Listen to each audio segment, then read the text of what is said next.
And I'd like to invite up from China Mobile, Bill Huang.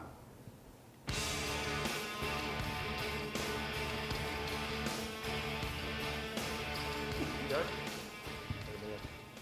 All right, Bill. Now, I understand that you have a few slides we can kick it off with. Is that right? Sure. Okay, let's go to those. Okay. My name is Bill Huang, and I'm responsible for R&D overall at China Mobile.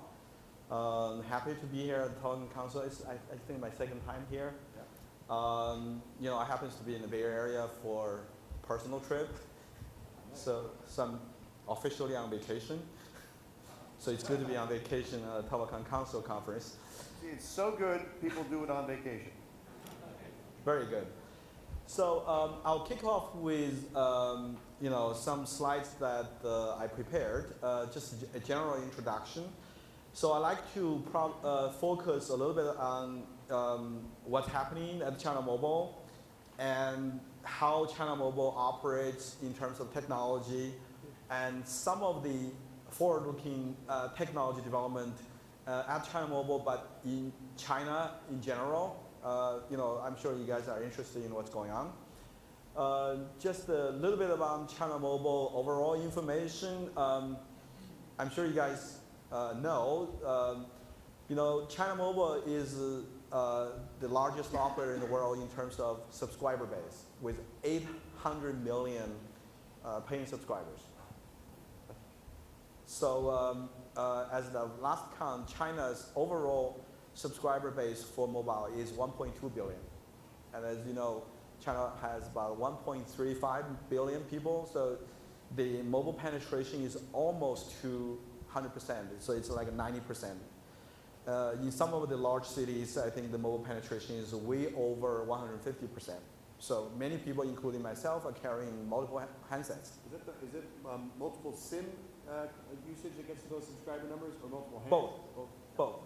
Yeah, dual SIM handsets are very popular in China. We haven't yet seen triple SIMs, but I think they're coming. So in terms of mobile internet users, the official count from the Ministry of Information Technology is 500 million. So 500 million people in China are now accessing internet via the use of their cell phone. And clearly, that's 500 million smartphones. Yeah. I don't think that anybody is accessing internet with a feature phone now. Another very interesting piece of news, China Mobile just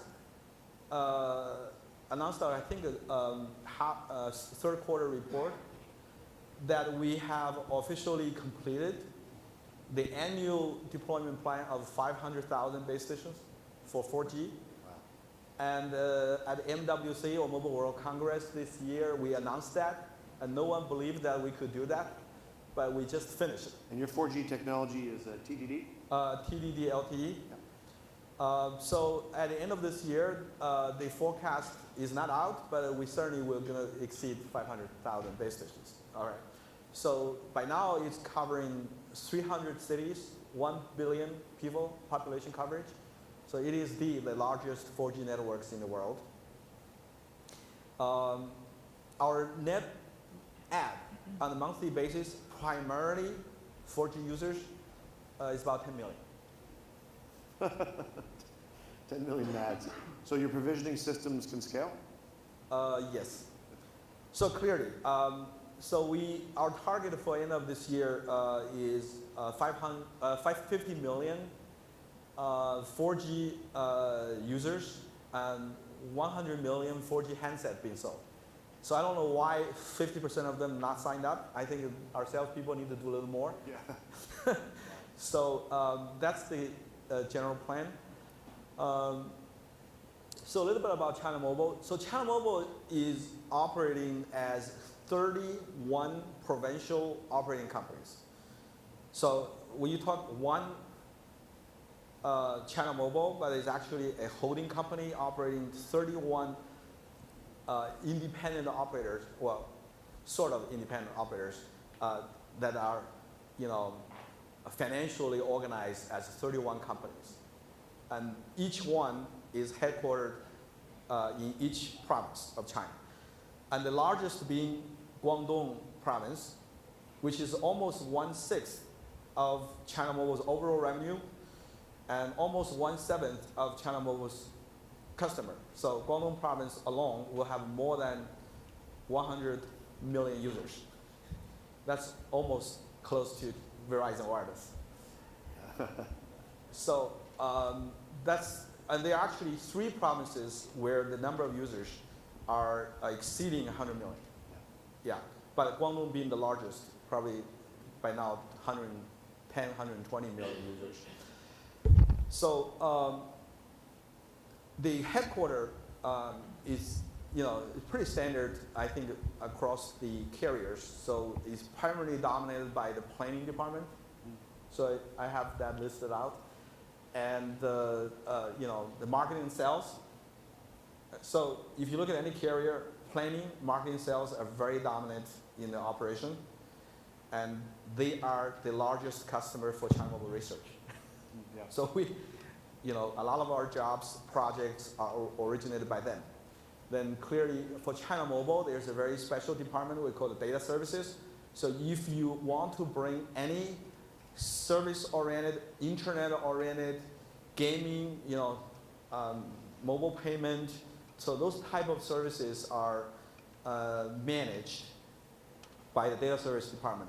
So we also do a lot of services for them. Then of course, operations. Operations, network operations, back office operations. They are actually 2 different groups, but heavily related. So we have network, you have BSS and OSS, they are all operations. Then of course, there's a number of departments, but they are now currently organized as wholly owned subsidiaries. They are enterprise customers, so it's a wholly owned subsidiary that is managing all the China Mobile enterprise customers. About 40% of our customers are enterprise oriented. And then we have a subsidiary that manages the sales, marketing of terminals, handset company. So they do wholesale, purchasing, distribution, and product management on all the handsets. And we also have a subsidiary on IoT or M2M, and China Mobile is planning to spin off, to enterprise-wise, our music services, the content-oriented services, music, gaming, online reading. So all these companies will become a China Mobile online media company. And we also kind of organized our entire company's call center into a China Mobile online service company. So as you can see, a new trend for China Mobile is to try to become much more specialized and making some services subsidiaries. So China Mobile Research, my organization, is the R&D function for the entire company. And today, our primary jobs are, standard regulatory certification, and we do forward-looking research. In addition to that, we also do some product development, but primarily in software. So, for instance, we have product development in SDN, we have product development in cloud, big data. We have product development in some internet services as well, like streaming, video, and other stuff. So we like to work with partners in all of this area. China Mobile Research, we do not manufacture any product. So we are very benign and not threatening to any partner, and we don't sell anything. We will internally provide our services and technologies to our operational companies. But once the technology becomes operational, we will generally, basically give them away to subsidiaries or give them away to product group. So that's the basic work cycle my group does. Now, in terms of the, I think technology in general, I can probably talk a little bit about what we do. Let's go to the next slide. So, the biggest and the most recent development in China that is becoming really hot right now is 5G. I don't know about the audience here.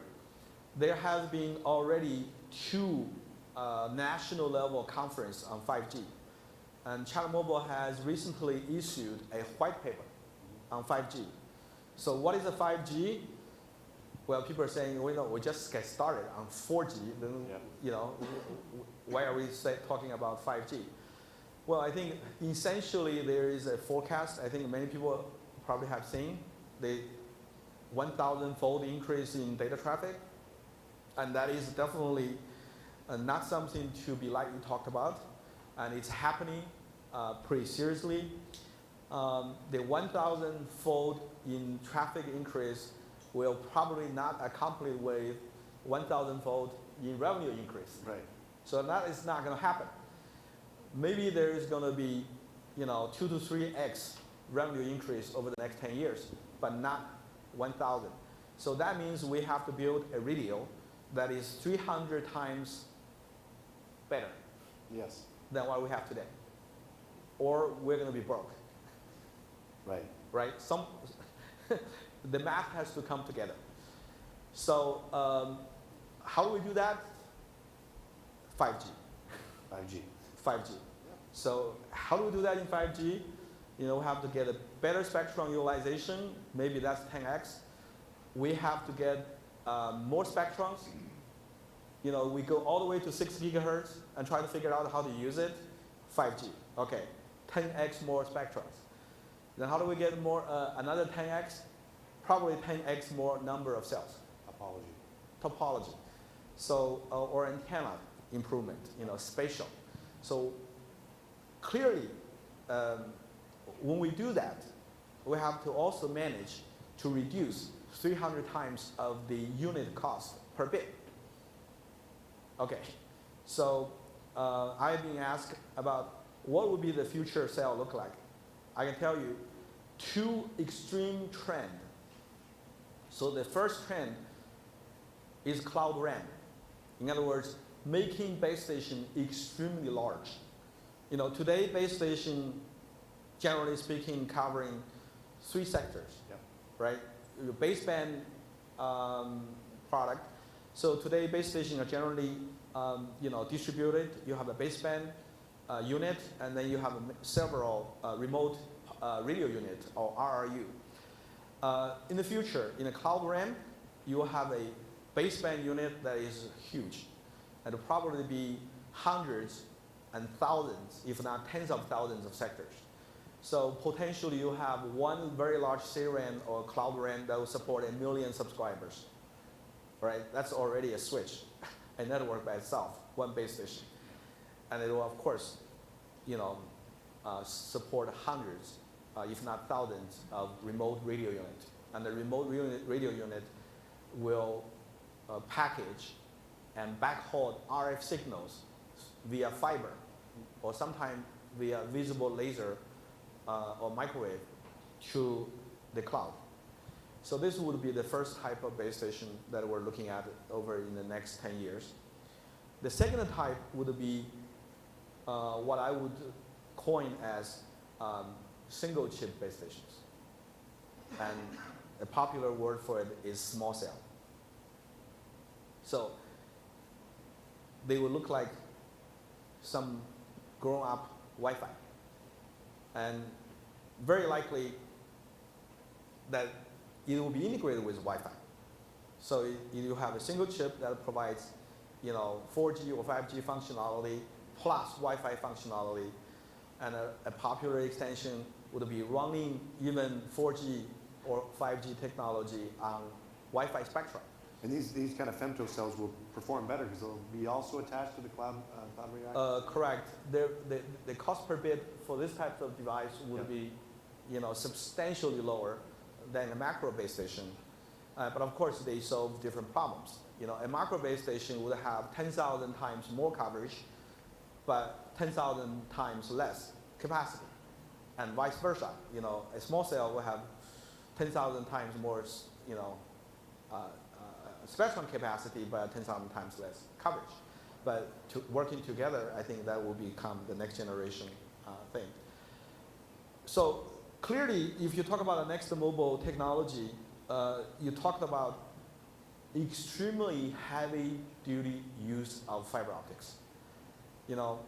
For the last 3 years, China Mobile has deployed more optical cable than our two competitors, China Telecom and China Unicom, combined. Yep. Yeah. And this year's CapEx, is China Mobile has publicly announced that we invested 60 billion RMB, which is roughly about 10 billion US dollars, in optical and fiber optical related, infrastructure. And that's really big, right? Now, what else is there? If you look at that, right, that's the essentially overall hot stuff. SDN is really hot. NFV is coming. I mean, I wouldn't say it's hot, but I would say it is coming, right? It's already on the procurement map for many of our, planning folks, for technology research, for standardization. I guess, one thing that I'm looking for is from Silicon Valley is technology in IoT, mobile health, M2M for automobiles. These are the two areas very, very hot in China and very hot for China Mobile. We're looking at partners to see if there's a technology that allows internet working of automobiles via 4G networks, providing safety, providing monitoring, and of course, also for health. And last but not the least, internet innovations. Internet innovations are happening every day. But for China Mobile, our strategy has been and will continue to be, we will provide an open platforms for internet service providers, internet companies to partner with, to work with. And China Mobile's ambition is to compete in cloud computing, public service. Those are the areas that are more infrastructure related, but for more application related, we will be in some of the mainstream business. For instance, game licensing, music, book reading. But it is more likely that we'll be working with partners on specific internet applications. One area I want to point out a little bit differently, there is a very important movement, and China Mobile is a very important player in this, is to migrate existing short message and MMS market to a more converged communication market with a carrier-driven federated social network service. The first generation will be based on RCS, but the future generations will be based on internet. So these are the areas we're looking for partners. I think there's a lot of opportunities. A lot of Valley companies have strength in technology, in social networks. And perhaps the biggest and the yet not to be constructed social network is the social network that is federated by mobile operators using mobile phone and SIM card. Think about that. 6.5 billion users can be instantly become one social network. Pre-validated, authenticated. Pre-validated, authenticated, and potentially with pre-installed applications. And that is going to be the world's largest social network. And also interworking and open social network. So Bill, I didn't want to stop you because you were on a tear there, and I think you covered everything pretty well. Okay. I didn't need to ask questions. You had all the answers. But I do want to invite the audience to the chance to take a microphone. So I'll only ask one question and give you guys a chance to ask a question of Bill. And that way we'll get a chance to make sure we're clearing some of the things you want. Where are you personally based? Is it Beijing? Yeah, I'm personally based in Beijing. How big is the R&D group that you run there? About 1,000 plus number of people. Yeah. Mostly engineers and PhDs, I take it, or is that a mix of? Well, generally speaking, it's master degree and above. About 35% PhDs. Wow, great. Okay, so we have one over here and one here. So we'll take these two questions and then we'll wrap it. Over on the right, my right. Yes, good afternoon. Very, very interesting positions you have there and information you have. I'm glad to hear that. LTE is very important for you, clearly, and voice over LTE must be equally important. I'm sure you are aware of a new voice codec. Voice intelligence is on your list as well here. The new voice codec is EVS, which was just a few weeks ago approved by 3GPP as a standard. Our company was a major contributor to the development of this codec. Fraunhofer? Fraunhofer, right. And so the question I have is, how can we engage with you in the deployment of this new codec, which basically gives you, CD quality audio and phone calls at half the bit rate of AMR wideband, which is pretty crummy codec when you think about it. Yeah. Well, very good question.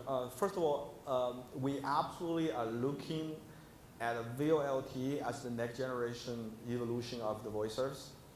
And interestingly, just for your information, it's still debating between many operators is how to charge for the voice over LTE. Yep. Will charge by the minute or what?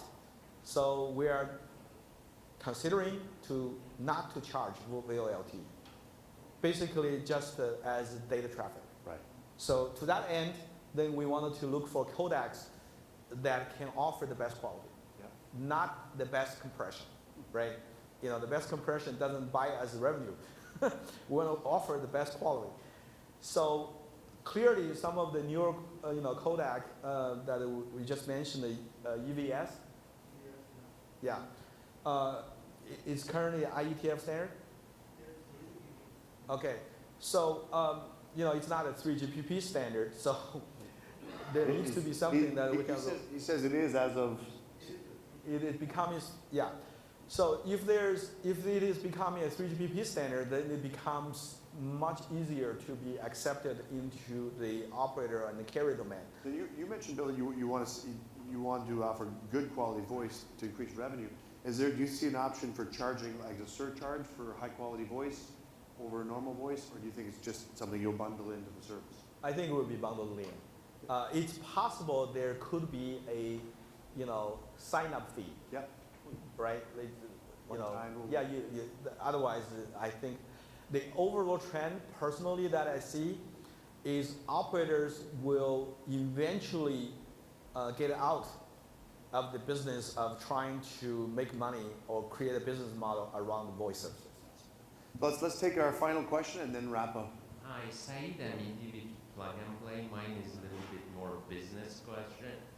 As the largest operator in the world, Alibaba had a great IPO and they are coming to US really strong. SoftBank is here. Do you have any plans to operate mobile activity in US? Said, you're too modest too. Name your position at the Plug and Play, please. I am one of the founders. I see.